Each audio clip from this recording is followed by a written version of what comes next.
Hi, hello, வணக்கம். ஒரு நல்ல விஷயம் நண்பா. எல்லோரும் இதை நம்ப மாட்டார்கள். இருந்தாலும் நான் தெரிந்து கொண்டதால் ஷேர் செய்கின்றேன். ஒரு மனிதன் இறந்த பிறகு மறுபிறவை யாருக்கு கிடைக்கும் தெரியுமா? கருட புராணத்தில் ஒரு மனிதன் இறந்ததும் யமதூதைகள் வந்து நம்ம ஆன்மாவை யமலோகத்துக்குத்தான் கொண்டு செல்வார்கள்.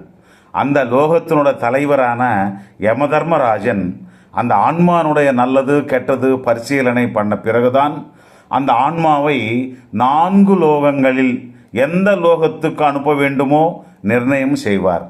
முதலாவது லோகத்தினுடைய பெயர்தான் வைகுண்டம். இங்கே நல்லது செய்து மோட்சத்தை அடைந்தவர்களை இந்த லோகத்துக்கு அனுப்புவார்.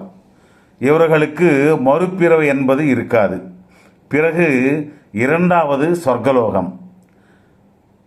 பூவுலகத்தில் யார் யார் நியாயமாகவும் நேர்மையாகவும் நல்ல வேலைகள் செய்திருப்பார்களோ அவர்களை லோகத்துக்கு அனுப்புவார்கள். அந்த ஆன்மானுடைய கெடு தீரும் வரை அங்கே இருந்து நல்ல பலன்களை அனுபவித்து கெடு தீர்ந்ததும் மீண்டும் இந்த பூலோகத்தில் மனிதனாகவே பிறப்பார்கள். மற்றும் 3வது பித்ருலோகம்.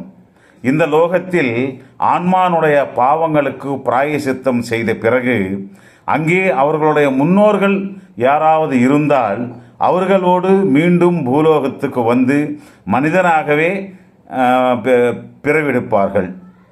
இது இனி கடைசியாக 4வது நரகலோகம். இந்த லோகத்தில் பாவிகள், மோசம் செய்தவர்கள், வாயில்லா ஜீவன்களை கொன்றவர்களுடைய ஆன்மாக்கள் இங்கே அனுப்புவார்கள். மொத்தம் 25 தண்டனைகள் இந்த நரகலோகத்தில் இருக்கும்.